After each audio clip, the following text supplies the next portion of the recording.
Dirty Briefs with Alex Hooper. Hi, everyone.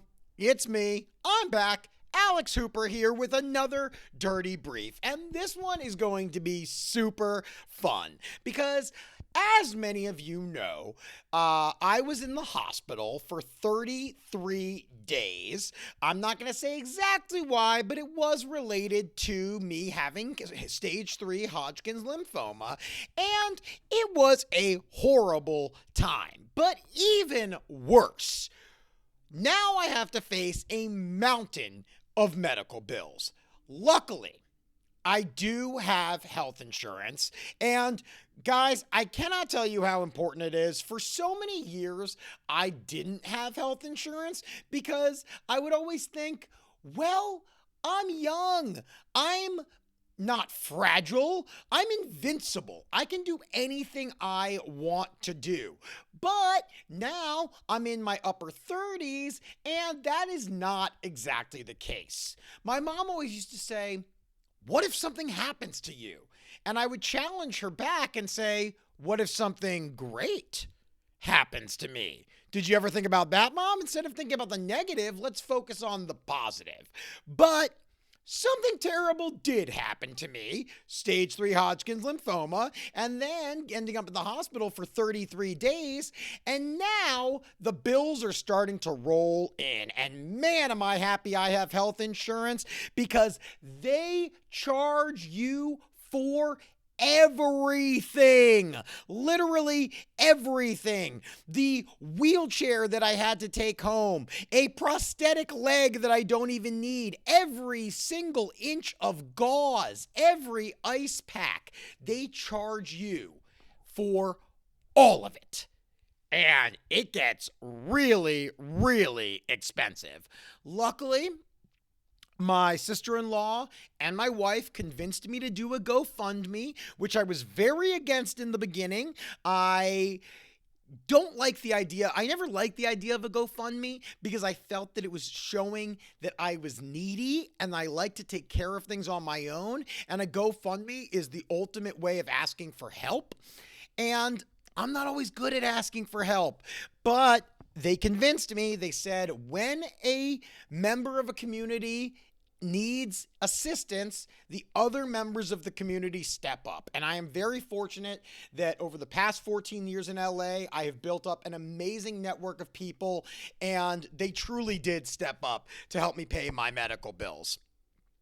Which, if I didn't have insurance, everybody, 33 days in the hospital could cost close to $1 million. Did you hear that number? $1 million. I don't have $1 million, but that's a terrible way to spend $1 million. 33 days of depression and misery and not even being able to look at the sun for over a month? That's not a way I want to spend $1 million. So today, for this dirty brief, I have researched all of the things that you could buy with $1 million. So, first of all, let's start with some of the more practical things. Like, would you like to buy a private island? Because you can do that. You can get a private island in the Caribbean for only a few $100,000. And you can get a staff of 5 for 2 years to do domestic service on that island.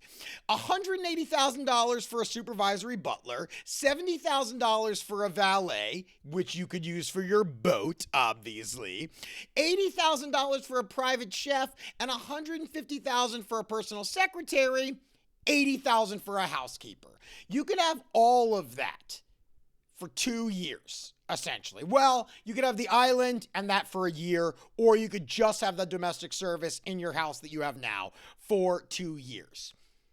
That's a much better deal. I could have stayed at the Burj Al Arab in Dubai for 6 weeks. That is $24,000 per night plus $850 for room service.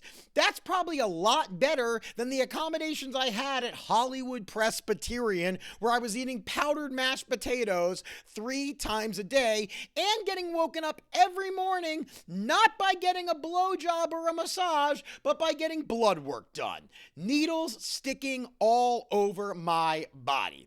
If you don't want to stay at the Burj Al Arab for 6 weeks, well, you could also visit 150 countries in over 2 years. You could spend 2 years basically traveling the world and see almost every country in existence.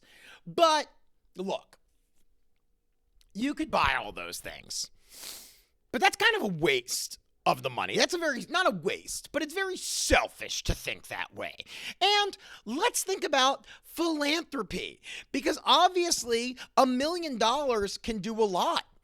You could install solar panels on your home, and then you would still have enough to install solar panels on 141 additional homes. Take that power of the sun, harness it, and lower electricity bills for 142 homes.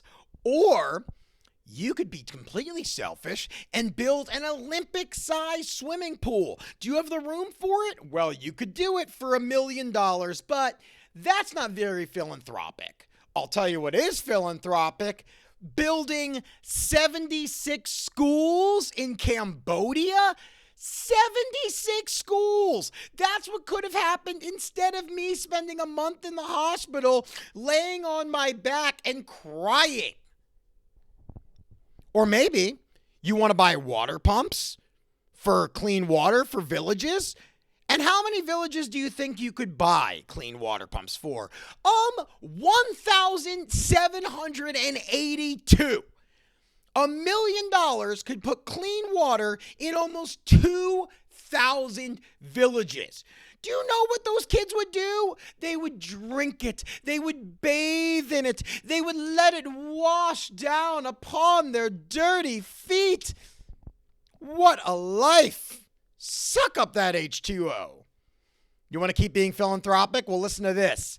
You could give the polio vaccine to 390,000 kids. Now I feel selfish for being in the hospital for 33 days, because that means almost 400,000 people don't get their polio vaccine.